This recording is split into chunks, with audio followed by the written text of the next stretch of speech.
오늘 이 오후 시간은 뭐 좀 시간적인 여유를 가지고 좀 이야기 좀 합시다. 그리고 이제 제 생각에는 이제 다들 아마 뭐 카페에 들어와서 이렇게 이제 그 댓글이나 이런 것들 토론을 다 본 사람들 많을 텐데 안 본 사람이 많죠, 그래요.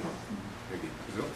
그래서 봤으면 본 사람들이 아마 말하고자 하는 의도가 어떤 거였는지 아마 대략은 이제 짐작을 했을 것 같고, 그래서 이제 저도 이제 그 토론을 하면서 제 안에 이제 정리도 많이 됐고 또 그래요. 그런데 우선은 제일 첫 번째 산원에 대해서는 이제 그 지난주에 룻기 강의를 하면서 이제 그걸 들으면서 그날 오후 시간에 이제 뭐 그에 대해서 이제 그 형제님들끼리 어떤 생각의 어떤 차이들이 이제 이렇게 이야기되셨다라는 이야기도 듣고, 사실은 저는 어떤 내용인지는 몰랐어요. 모르는 상태에서 이제 룻기를 들으니까 제가 평소 생각했던 거하고 이게 어떻게 서로 차이가 있었으면 어떤 이해의 차이였을까. 그래서 어찌 보면 기본적인 그리고 있는 그림은 똑같은 걸 말하는 어떤 의도의 어떤 차이 아닌가 이런 생각이 들어서 이제 빨리 뭔가 오해가 있으면 서로 어떤 그런 것들을 이런 장을 통해서 논의돼서 털어버리는 것이 좋겠다라는 생각에서 제가 저녁에 늦은 시간에 이제 그 질문을 올렸던 거예요. 근데 이제 아마 김성배 형제님은 그게 원어로 보면 네페시로 되어 있고 또 저게 뭐야 고린도전서 15장에 가면 그게 뭐냐면 푸시케로 되어 있고, 그래서 다 이게 혼이라는 여하튼 그 헬라어 히브리어로는 그렇게 되어 있어요. 그래서 아마 그렇기 때문에 거기에 기초해서 아마 그렇게 말씀을 하시는 것 같은데, 이제 저는 이제 어떤 생각으로 이제 질문을 드렸고 그때 이제 기령제님하고도 약간 토론이 있었는데, 사람이 저는 이걸 3분법, 2분법 이런 차원에서 이야기했던 게 아니에요. 애초에 만약에 그랬다라면 저는 영과 혼과 몸으로 사람은 지어졌다라고 저는 그걸 그렇게 알고 있고 그렇게 믿고 있어요. 그런데 이제 첫 아담의 상태는 어떠했느냐라는 측면에서 보면 이제 처음에 하나님이 흙으로 지었을 그 아담이라는 그 존재는 쏙그릇에 분명히 영그릇도 있고 홍그릇이 있었을 텐데, 산호흡을 불어넣었다고 했으니까 혼에는 뭔가 채워졌다란 말이에요. 그런데 영에는 빈 그릇이었을 것이다. 그래서 이제 그거를 채워가는 것이 하나님의 이제 구원 사역이다. 이렇게 본 거예요, 저는.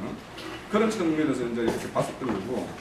그래서 첫사람 아담이 영적으로 충만한 존재였냐라고 묻는다면 저는 아니었다라고 이야기하고 싶고요. 그래서 이제 그런 차원에서, 그러니까 영적 존재는 아니냐를 영혼, 몸으로 이렇게 지었냐 아니냐라고 그걸 기준으로 한다면 영적 존재입니다. 세계를 다 그렇게 지었기 때문에 그걸 기준으로 한다면 영적 존재가 맞고, 아담 자체가 영적으로 어떤 충만한 존재였냐 그렇지 않다라고. 그래서 뭐냐면 뱀의 미혹을 받았을 것이고요.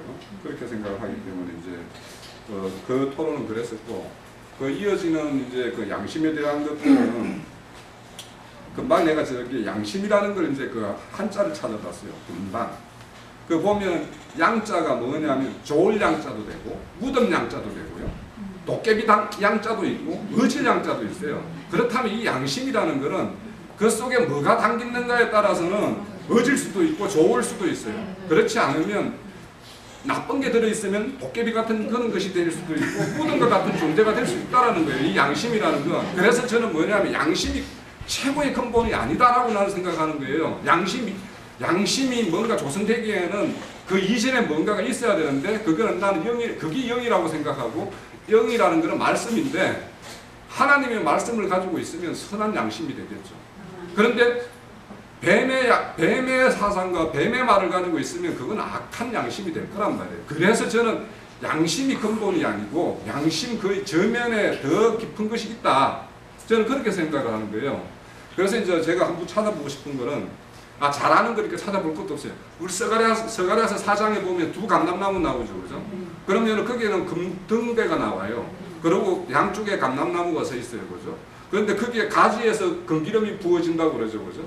그러면 이 등잔불은 저는 이제 이게 양심이라는 걸 우리가 가장 깊은 곳에 있는 것이다라는 걸 전제로 하면 이제 거기에서부터 뭔가 치유가 돼야 되겠죠. 그게 근원이니까. 그런데 이제 그렇게 양심이라는 걸 그렇게 보니까 양심의 핏부림을 받아야 된다 이런 말을 이제 형제님은 하시는 것 같은데 저는 이제 어떻게 보냐면 양심은 속에 그 연결하게 담겨져 있는 종류에 따라서 나타나는 어떤 의식이다라고 생각하는 거예요. 그래서 이거 우리가 자인식, 자의식이라는 이런 말을 하잖아요. 이거는 뭐냐면 자기 속에 있는 모든 것들의 총화가 다 이렇게 놓고 서로가 버무려져 가지고 나오는 것이 자의식이에요. 자의식이라는 것은 뭐냐면 어떤 사물을 본다든지 뭘 보면은 딱 판단이 이렇게 우리가 어떤 생각이 들죠. 그런 생각들이 조성되는 어떤 그런 것들의 어떤 근본이 저는 이제 그 양심이라고 생각하는 거예요. 그래서 이제 이 양심이라는 게 그래서 이제 이거를 사실은 이제 이 산원이라는 거 이것 때문에 오산 박영재가 나한테 전화를 와가지고 3시간을 이야기를 했어요. 제가 3시간을 들었어요. 사실은 거의가. 그래서 우리 박영재가 오래간만에 이야기하니까 할 말이 무지무지 많은가 봐. 그래서 내가 많이 들었어요. 듣고 그러면서 이제 이 양심이라는 거에 대해서도 이제 그렇게 나영재님이 말씀하시는 것처럼 그 대제사장이 1년에 한 번 들어가서 핏부림을 받아가지고 소생되는 그것이 그쪽이 양심이다라고 이제 이렇게 말씀을 하시더라고요. 그래서 이제 그러니까 그렇게 이제 양심이 가장 깊은 곳에 있다라고 생각하면 이제 그렇게 인식을 할 수 있을 것 같아요. 그런데 우리가 이제 아까 제가 이제 그 말씀 자료 형제님 자료 만들어 준 것 중에서 앞에서부터 좀 1페이지에 보면은요. 창세기 2장 7절에 흙으로 사람을 지으시고 할 때 짓는다 이게 야차를 해가지고 이게 뭐냐면 어떤 재료로 뭘 빚는 거예요. 빚는 거. 빚는데 이 야차라는 거는 이제 이렇게 빚는데 우리 창조에는 말이 세 가지가 나온다고 했죠. 바라, 야차르, 아사라는 말이 나오는데 그 아사라는 말이 어디에 나오냐면 그 밑에 이사야서 47장 16절에 보면 내가 장구인은 노하지 아니할 것이요 나의 지연할 때 있죠. 지연. 이게 아사예요. 아사라는 말은 야차로 된 어떤 그 존재 속에다가 하나님이 일을 해서 거기를 자꾸 채우는 거예요. 하나님 뜻대로 채워간다라는 뜻이에요. 이게 아사라는 말을.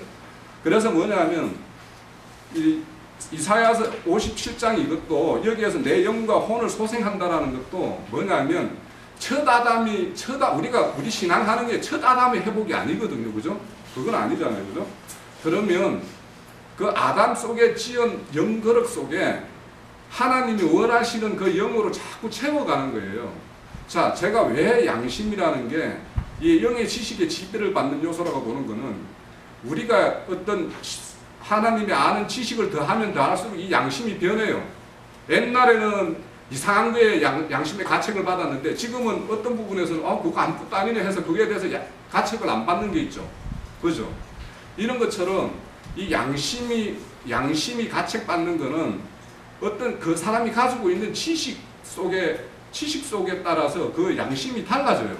자, 지금 우리가 우리 이 개혁성경에 이 지식이라는 말에 대해서 제가 그래서 거기에 굉장히 지식이 근본이다라고 생각을 했고, 근데 우리가 이 지식하면요, 성경에 번역된 게 다 지식 똑같은 말인 줄 알고 있어요.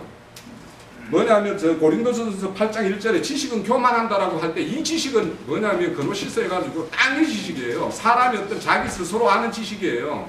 그런데 히브리서 10장 26절에 가면은 진리를 아는 지식 이런 말을 할 때, 또 골로새서 3장 10절에 보면 지식에까지 새로워져라 이렇게 할 때 이 지식은 앞에 고린도전서 교만은 지식은 교만하게 한다. 이 지식은 다른 거예요. 에피그노시스 해가지고 하늘로부터 알게 된 지식이라는 뜻이에요. 그러면 이게 지식이라는 게 사람들이 우리가 흔히 이제 지식하면은 뭔가 이 거부감을 가지고 있는데 사실은 말이죠. 우리가 좋은 신앙을 가지려면 하나님을 아는 지식, 그러니까 에베소서 14장에 보면 하나님을 아는 것과 믿는 것에서 충만하게 살아가라고 이렇게 말하는 게 있죠. 그런 것처럼 이 아는 것이 없으면 우리가 양심 했어도 그 속에는 우리 인간적인 양심들이 많이 포함되어 있어요. 그래서 이 양심이라는 것이 이제 청결해지고 한다라는 것은 계속 말씀의 어떤 그런 핏부림을 받아서 옳은 말에 의해서 이렇게 받는데, 그러면 이 지식을 어떻게 뭘로 쌓느냐 하면은요, 선한 말이 있지만 우리는요. 그래서 산혼을 저는 어떻게 보는 게 좋을까라는 걸 많이 생각을 해봤어요. 사랑과 짐승의 차이는 뭐냐면요. 이성이라는 게 달라요. 짐승에게는 이성이 없어요. 사람에게는 이성이 있어요. 그래서 하나님의 말이구나, 이게 창조주의 말이구나, 이런 것들을 뭘로 판단하냐면 최초에는 우리가 믿기 전에는 이성적으로 받아들여요. 이성적으로 받아들이고 그것을 우리 생활 가운데서 그걸 체험하고 이렇게 하면서 그것이 이제 믿음으로 간단 말이죠. 근데 이제 그러면 이제 이 지식이 이제 그렇게 차이가 있고요. 아까 그럼 양심이라는 거, 사람의 양심이라는 게 그렇게 대단한 거냐? 성경에서 말하는 걸로 볼 때 고린도전서 4장 4절을 한번 찾아보세요.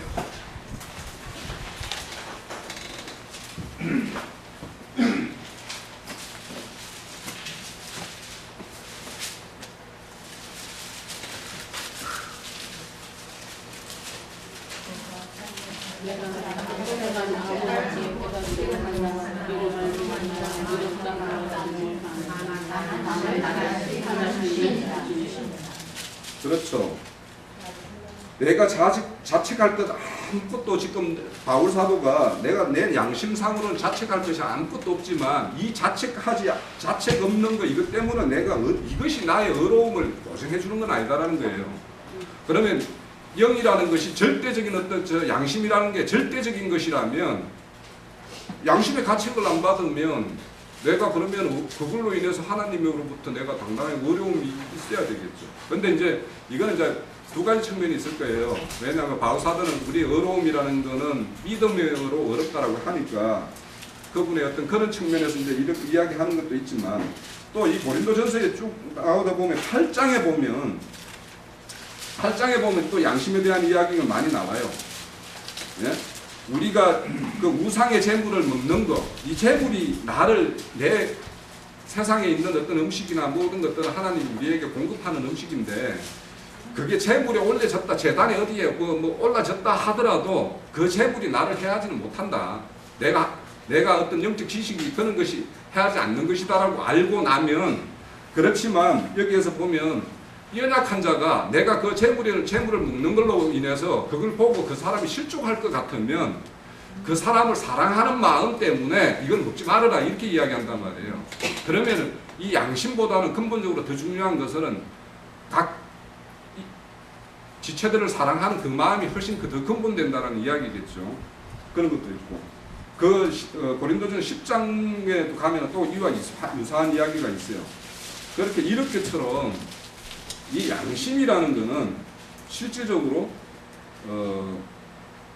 세상 사람도 양심은 다 가지고 있어요. 양심이 이제 뭐냐면 세상의 어떤 생각과 세상의 어떤 그런 가치에 의해서 이제 양심이 조성되어 있기 때문에 하나님과 아무 상관없기 때문에 그 사람은 죽었다라고 하지만 양심은 가지고 있는데 우리가 이 신앙 양심이라는 것은 결국에는 뭐냐면 하나님의 어떤 의로운 말씀에 의해서 조성된 양심이라면 이 말씀은 뭐냐면 우리 죄인된 우리를 하나님 앞으로 끌고 가는 양심이에요. 그러니까 우리를 그렇게 지키고 있는 거죠. 양심이라는 것이. 그런 것이 양심이라고 생각을 하고, 또 이 양심이라는 게 궁극적으로는 하나님의 뜻을 알아가는 것에 우리를 이렇게 그쪽으로 끌고 가는 어떤 촉구하는 어떤 그런 작용을 하고, 나쁜 악한 것으로 빠지는 것을 거부하게 하는 이런 것을 우리를 지키는 것이죠. 그래서 이제 저는 뭐냐면 말씀을 드렸던 것처럼 영에 의해서 공급받고 영에 의해서 조성되는 것은 맞아요. 양심이라는 게. 그러면 양심의 기능으로서 어떤 영의 기능으로서 양심이 조성된다라는 측면에서 이거는 영의 기능이다라고 하면 그런 측면에서 한다면 저는 맞아요. 그런데 양심이 뭘 지키느냐? 양심으로 내 영을 지키느냐? 내 마음을 지키는 거냐라고 보면 이 양심이라는 것은 내 마음과 생각을 지키는 거다란 말이에요. 그런 차원에서 저는 양심이라는 것은 마음의 기능이다 이렇게 보는 거예요. 그러니까 이 양심이라는 게 어떤 걸 뭘 지키느냐 이런 측면에서 저는 보는 관점에서 이거는 마음을 지키는 것이다. 그래서 우리 등불이라는 거는 그래서 등대가 성소에 있듯이 그렇게 이제 보는 것이었고요. 그리고 아까 이제 형제님이 히브리서 10장 22절을 말하면서 그 마음이라는 걸 말씀을 하셨어요. 마음을 보면 이제 뭐 카르디안이냐 뭐 또 그거는 하트라고 이야기하고 누스라고 하는 거는 마인드라고 이야기를 하는데요. 마인드를 그러니까 형제님은 마인드보다 그 저기 카르디안을 더 훨씬 이제 핵심적인 화로 보는데 그런지를 한번 볼게요. 빌립보서 4장 7절이요.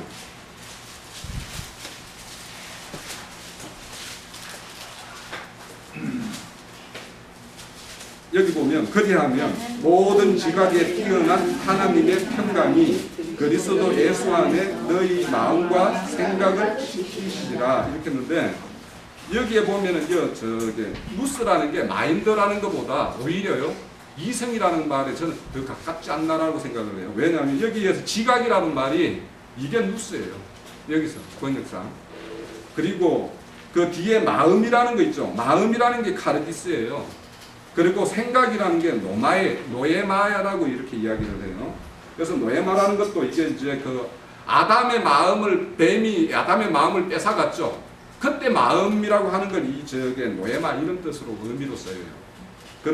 그렇다면 이 마음과 생각을 지키는 게 이게 지각이란 말이에요. 그러니까 누스가 훨씬 더 제가 이렇게 보면 더 훨씬 핵심적인 요소예요. 그래서 이제 그런 측면이 있는 것 같고요. 그런데 이제 제가 이제 그 댓글에서도 약간 응용을 했었는데 요한복음 그 8장 9절에 보면 말씀을 듣고 양심의 가책을 받아 이런 말이 있어요. 그러니까 이게 뭐냐면 양심이라는 것은 말씀에 의해서 종속되는 요소지 양심이 말씀을 이렇게 좌지우지하는 것은 아니다라는 거예요. 그래서 저는 이제 하나님에 대한 어떤 영의 지식이 바르게 되면 바른 양심이 설 것이고 바른 양심이 서면 바른 생각과 바른 마음을 가질 것이다. 그래서 이제 이 영이라는 것을 그냥 순수한 영이라는 어떤 절대적인 하나님의 어떤 말씀 영역으로 그냥 두고 이 양심이라는 것은 그 말씀에 의해서 어떤 조성되는 어떤 그런 어떤 인식 체계 이렇게 봐도 무난하지 않을까 그렇게 생각을 합니다. 우선은 저게 좀 더 이 정도로 하고 다른 분들 의견도 듣고 또 추가로 뭐 말씀하고 요한의 초청함을 받은 자들이 나오고 그 다음에 기록해야 되는 요한에게 천사가 지금부터는 참되신 말씀이니까 기록하라고 천사가 지시하는 내용이에요. 이것들은 참되신 하나님의 말씀들이라. 이것들이라는 건 뭘 수식하느냐? 참되신 하나님의 말씀들을 수식한다 이런 말이에요. 그러니까 이것은 말씀을 받은 사람들은 말씀들이다라고 해석하는 것은 무리한 해석이다. 내가 이렇게 답변해놨어요. 그렇게 무리하게 하면 안 된다. 이것은 이렇게 일단락을 하셔야 됩니다. 그런데 이제 뭐 김영재도 나는 홍영재가 맞다 이제 이러고 이제 가능한 홍영재가 맞은 게 아닙니다. 그건 오해한 거예요. 성경 자체가 증거하는데 그걸 드리고 이게 80%이 틀렸다라는 거예요. 이게 뭐냐면 남성이거든요. 여기에서 이것들이라는 건 남성, 3인칭, 복수예요. 예. 그러면 말씀에는 우리가 다 중성을 쓰거든요. 이렇게 이제 그러면 80%이 틀립니다. 자, 그래서 나는 그래서 문법 분해라는 걸 형제에서 만든 건데 그대로 해석한다 해서 100% 맞은 것처럼 자긍심을 갖고 있지만 그렇지 않다. 성경 번역자들이 히브리어 헬라어를 모르는 사람들이 안을 쪼지만 김형제는 성경 번역을 한 번역위원회 그분들을 죽는 날까지 지금부터 공부해서 쫓아가도 절대 따라가들 무렵니다. 그분들만큼 해박하고 풍성한 지식을 갖추기가 어려워요. 언제든지 뭐든지 얕은 지식을 가진 사람이 가볍게 처신하고 말도 함부로 하는 거예요. 이것은 자꾸 얘기하고 싶지도 않아요. 지금 홍영재님의 얘기가 지금 이제 자꾸 얘기하고 싶은 게 아니고요. 안 한 게 아니고 이것들이라는 것을 말씀들로 만약에 해석한다 그러면은 말씀들은 히브리어에 보면은 중성으로 많이 쓰거든요. 이제 저도 요즘 계속 이제 히브리어를 좀 이거 배워야 되겠구나. 이거 소위 뭐 목사라 그러더니 뭐 이래서 내가 지금 요즘 계속 공부하고 있는데 이게 지금 제가 뭐냐면은 염려가 그거예요. 저도 신학교에서 배우면서 어떤 부분 나왔는데 이게 어느 한 부분에서는 그 아까 얘기처럼 이제 아까 많은 얘기를 나누었어요. 사실 없는 사람 때문에 내가 인신공격이 아니라 목사라는 단어가 말이야 거기에 뭐 목사라고 부르면 어떠냐 그러고 아까 내보고 해서 저도 지금 적어놓고 할 말이 많은데 가버려서 이게 있는데 그럼 목사가 여기 왜 왔냐 이거야 이제 결론은. 근데 인신 공격적인 얘기는 하면 안 되거든. 그래서 저희한테도 한번 제가 이해하고는 넘어갔어요. 그럼 뭔 얘기가 나왔는데 자매들하고 있길래 뭘 얘기를 하는데 야 구원받은 증거가 뭔지 알아요? 김영재? 이러고 저에게 탁 치는 거예요. 그래서 내가 이걸 어떻게 해버려야 되겠나 하다가 아 그래 좀 더 두고 보면 있을 거라 하고 내가 사실 넘겼어요. 몇 번의 메인 때 네가 목사면서 뭐냐라는 식의 어떤 부분 뉘앙스를 숨기길래 이걸 어떻게 처리해야 할까 하다가 자칫하면 또 전번에 간 박형제의 문제들도 위해서 제가 사실 참았어요. 참고 조용히 나중에 이제 시간이 흐르면은 내가 1대1로 이제 어떤 부분을 해야 되겠다고 지금 있었는데 오늘 처음 얘기를 하는데 이런 문제들로 이제 지금 홍영재 얘기는 중성을 쓰는데 말이 이렇게 쓰더라고요. 좀 다 보니까 나도 이제 그 부분에 중성을 썼는데 이것들이란 말이 오늘 나영재님 얘기는 말씀들이라고 할 수 없다는 얘기예요. 그렇죠? 이것들은 말씀들이라는 뜻이다라는 말이에요. 네, 그래서 그 말이 아니라는 얘기예요. 지금요. 이게 넘어갈 얘기가 아니에요. 지금 형제님 그 얘기잖아. 그러니까 이게 이게 성경에는 이것들은 참되신 하나님의 말씀들이라고 이렇게 돼 있는데 홍영재님과 네, 김영재는 그것은 말씀을 받은 혼인잔치 청함을 받은 사람들이라는 말이다. 지금 그 말이잖아요. 지금 좀 그렇게 반대라고요. 이게. 예, 그렇게 쓰는 이유가 말씀들이라고 했을 때 히브리어 헬라어에서는 중성을 쓰거든요. 일단은요.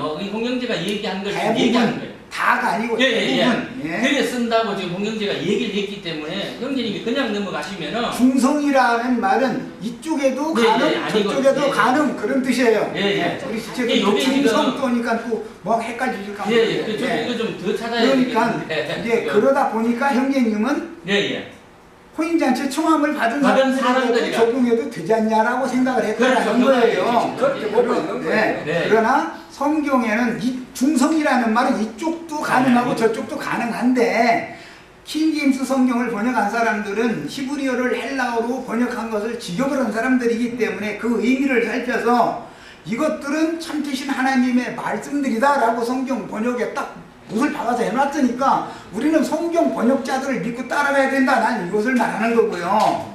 사람이 말씀을 받았다 해서 말씀들이 된다는 건 아니다. 말씀을 받은 사람들이지 하나님의 사람들이 되는 것이지 이 말이란 말이에요. 그렇죠? 우리가 말씀 받으면 우리가 말씀이 되는 건 아니잖아요. 말씀을 받은 사람들 중에 하나가 되는 거지. 그러니까 제가 그것도 굉장한 오해가 많아요. 예수의 말처럼 뭐 말이 그 예수님 그리고 말씀을 받은 사람은 사역을 해서 보내심을 받으면 대언자로서 사역을 하는 것이지 내가 말씀이다라고 하는 건 이만희가 하는 소리나 그건 하는 소리지.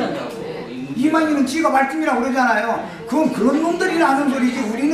우리는 주의 말씀을 이렇게 받은 나는 이렇게 증거하라고 사명을 받았다 이렇게 말할 수는 있지만 내가 말씀이다라고 하면 안 된단 말이에요. 그러면은 제가 보건 데는 형제님이 여기에서 이것들이라는 거는 여기에서 청함을 받은 자들이라고 보고 뒤에 말씀들이라는 거를 왜 요한복음 10장 35절에 신이라 하리라 하는 것과 우리가 그거는 왜 문제하는 적이에요.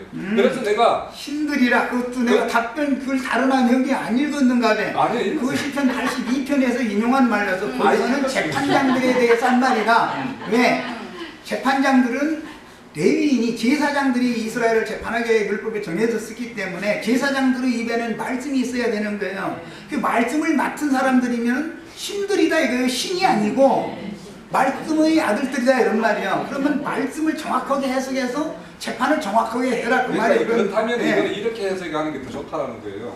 여기서 청함을 받은 자들은 하나님의 말씀을 맡은 자들이다 라고 해석하는 게 문맥상 더 어울린다는 거예요. 그렇게 해도 그것은 가능해. 그래서 제가 하나님의 말씀을 받은 자들, 말씀을 맡은 자들 그것은 가능해. 그래서 형제님 제가 말씀이다라고 하면 안 맞아 그거는. 그래서 내가 말씀을 받은 자들은 말씀이다. 이거는 안 맞는 말이고. 말씀들이 된다라고 하는 것의 의미를 내가 예전에 너희들이 신이라고 하지 아니하느냐라는 글을 내가 장편에 한 10편을 옛날에 썼던 걸 내가 다시 올린 이유가 그 신이라는 게 하나님과 동일한 신이라는 말이 아니다라는 걸 제가 이미 그래서 내가 그럴지라도 말씀을 받으면 말씀이다라고 하면 말이 안 맞는 거예요. 말씀 받은 자들이라고 하면 그러면 말씀을 받은 자들은 하나님의 자녀들이다라든지 대원자들이다라든지 이렇게 하면 가는 거예요. 그런데 김성배 형제는 지금 그 뭐 문법 문법적으로는 그게 맞다는 거죠. 이제 자기 왜 그것만 맞아?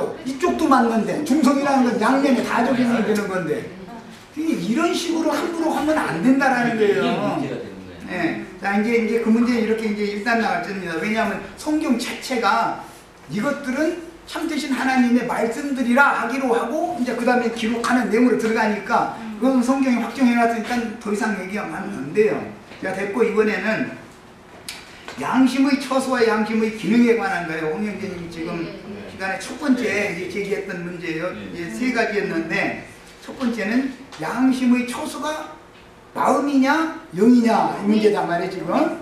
자, 그런데 짐승과 사람이 다른 것은 짐승은 영이 없어요. 영이 없다는 뜻은 양심이 없다는 뜻과도 같은 말이에요. 영 안에 양심이 내주하는 거니까. 예. 그래서 양심은 처소가 영이에요. 마음에 양심이 관다. 그렇다고 이건 또 아니다 이렇게 하면 이것도 또 문제가 될 수가 있어요. 왜냐하면 마음 중심에 영이 있으니까 영의 기능 중에 양심이라는 기능이 있는 거고. 자, 그러니까 이제 이 문제는 자, 이걸 생각해 보면 됩니다. 자연인의 양심과 구속받은 성도들의 양심이 같을 것인가 이 문제를 이제 생각해 보시면 돼요. 자연인의 양심은 죽은 양심이죠. 부패한 양심이라고도 돼 있어요. 어느 곳에서는 저희 마음은 부패하고 그 양심상 더럽다 이렇게 돼 있어요. 성경 표현에. 자, 이건 자연인들의 양심은 완전한 절대 기준이 못 된다 그 말이죠. 자연인들의 양심이라는 것은 죽은 양심이기 때문에 부패한 양심이기 때문에 모든 것을 판단할 때 하나님의 판단처럼 명확하게 못 온다 이거예요. 상황에 따라서 문화에 따라서 그 사람들의 처지에 따라서 자꾸 불의와 타협하고 적당하게 봐달라고 하고 이런 양심이 거듭나지 않은 양심이다 이거예요. 깨끗이 못한 양심이다 이거예요.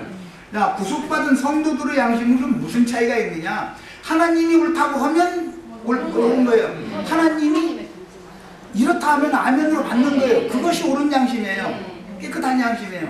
하나님의 말씀에 가타 하면 가한 거고 부타 하면 부한 거예요. 세상 사람의 기준에 절대 따르지 않아요. 양심이 차이가 이렇게 차이가 나는 거예요. 이걸 생각해 주시면 돼요. 그 다음에 거기서 질문. 그 양심이 왜 다르냐는 거죠. 왜 다르냐? 자연인들은 양심상으로 더럽혀져 있는 상태이기 때문에 더럽혀졌다는 건 더럽혀졌다는 것은 하나님의 생명의 말씀을 고지고대로 받아들이기 전에 하나님의 일을 방해하고자 하는 마귀의 말을 받아들였다라는 것은 양심상 더럽혀진 거라고 성경이 말하는 거예요. 그 말씀에 의해서 좌우가 된다라는 거예요. 저는 이제 마음이라는 게.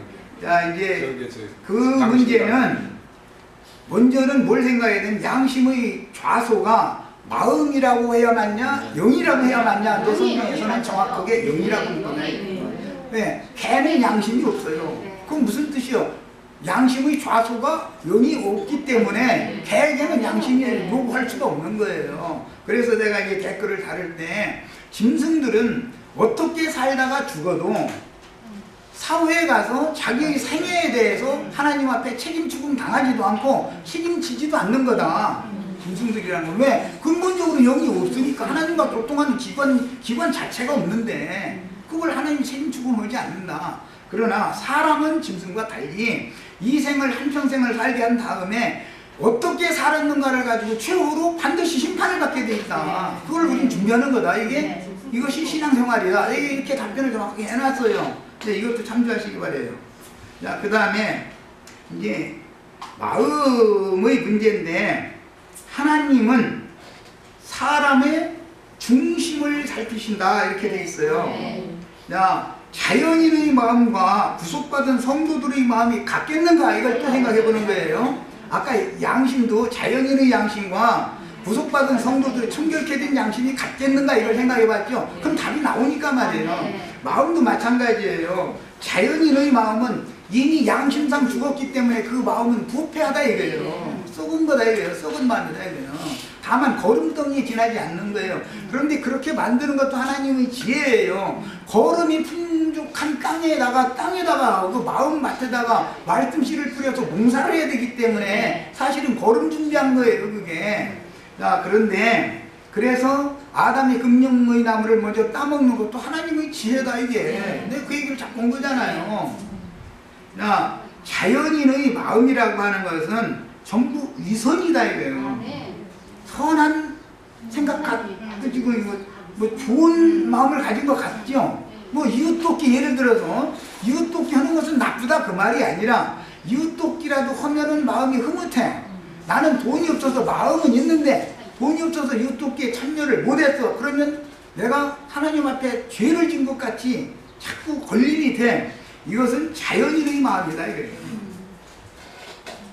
하나님의 마음은, 구속받은 성도들의 마음은 하나님을 섬기는 마음이다. 이런 마음을 히브리서 10장에서는 참마음으로라고 돼 있어요. 참마음. 그러면 거짓된 마음도 있다는 뜻이잖아요. 참마음이라는 단어가 있으면. 예, 자연인의 마음과 구속받은 성도들의 마음은 성경에서 엄격하게 구분해 놓는다, 이거예요. 양심도 자연인의 양심과 구속받은 성도들의 양심을 엄격하게 구분을 해 놓는다, 이거예요. 그런데 영은 양심이 좌소인 것이지 마음이 좌소라고 하지 않는다라는 말이에요. 중요한 것은. 자, 그 다음에 이제 혼의 구원, 이게 온전케 되는 과정 얘기. 아까 이제 이거는 뭐 김성병 이제 나 이거 그런지 한번 살펴보라고 나 이거 얘기 안 해줄 거라고 하는데 뭐 굉장한 비밀이나 있는 것처럼 혼자 깨달은 것처럼. 근데 성경에는 그냥 문자 그대로 믿음의 결국은 혼의 구원을 받음이라 정확하게 맞아요. 그 헬라어 문법으로도 그건 뭐 오해가 없는 말이에요. 뭐가 대단한 비밀이 있어도 안 가르쳐주고 그냥 연기해보라고 그러는지 난 모르겠어요. 이거 질문 좀 하려고 그냥 가버리네. 자, 우리는 이게 두 가지를 제일 이제 지금 첫 번째 했던 혼인잔치 청함을 받은 자들, 그 다음에 이것들, 그 다음에 하나님의 말씀들, 이 세 가지 중에 가운데에 나오는 이것들이라는 것은 말씀을 받은 자들에게도 적용할 수도 있어요. 문법대로 하자면 중성이니까 거기도 적용할 수 있지만, 하나님의 말씀들이다라고 성경에 확증을 해놨으니까 이것들은 참되신 하나님의 말씀들이다라고 성경에 이렇게 해놨으니까 이것들은 혼인잔치 청함을 받은 사람들이다라고 해놨으면 또 그걸 믿어야 되지만, 그렇죠? 성경에는 이것들은 하나님의 말씀들이다라고 되어 있지, 이것들은 혼인잔치 청함을 받은 사람들이다라고 되어 있지 않기 때문에 말씀을 받은 사람은 말씀들이다라고 해석하면 안 맞는 거예요. 그건 이렇게 정의를 정확하게 하는 거예요. 그 다음에 양심 얘기는 양심의 초소가 마음이냐 영이냐예요. 그런데 성경에는 분명히 영을 지적하고 있어요. 영의 기능 중에 양심의 기능이 있어요. 양심은 빛을 받는 거예요. 빛을 받으면 새로운 지식이 들어와요. 그것이 새롭고 지식에까지 새롭게 하심을 받는 자들이다라고 그럴 때 새로운 지식이 들어온단 말이에요. 새로운 지식. 아까 이제 지식이라는 단어가 서로 다르다 그랬는데 맞아요. 새로운 지식을 뭘로 받아들이냐 이거. 양심, 청결한 양심으로나 하나님이 가르쳐주는 새로운 지식을 받을 수 있는 것이고, 자연인의 양심으로는 신의 가르쳐주는 신의 지식을 받아들이기가 어려운 게 아니라 받아들일 수가 없어요. 기본적으로 양심이 부패하기 때문에 안 되는 거예요, 이거는. 자, 그 다음에 마음이라는 것도 하나님은 사람의 중심을 살피신다 이렇게 할 때 마음의 내면을 말하는, 마음 중에서도 속 부분을 말한 거예요. 그래서 아까 그 단어도 다르다는 거 말씀드렸죠? 그 마음이라는 것이 그 단편적으로 생각하면 안 된다. 마음 중에서도 마음보다 더 깊은 내면을 자꾸 사람을 살펴보게 한다 이게요. 하나님의 말씀이라는 거는. 그래서 구속받은 성도들의 마음과 자연인들의 마음은 다르다라는 것을 정리하시면, 이제 오늘 토론은 이것으로 이제 충분하다고 생각합니다. 그리고 부탁하기는 김영재님이 이런저런 얘기한 거는 잊어버리시고 수근수근 할 필요도 없어요. 아무 가치가 없어요. 왜? 답변을 해주고 갔으면 토론거리가 되지만 답변도 못하기 때문에 그냥 간 거예요. 답변할 수가 있으면 답변을 했겠죠. 난 이렇게 보고 있어요. 자, 이제 여기서 마칩니다. 마칩니다.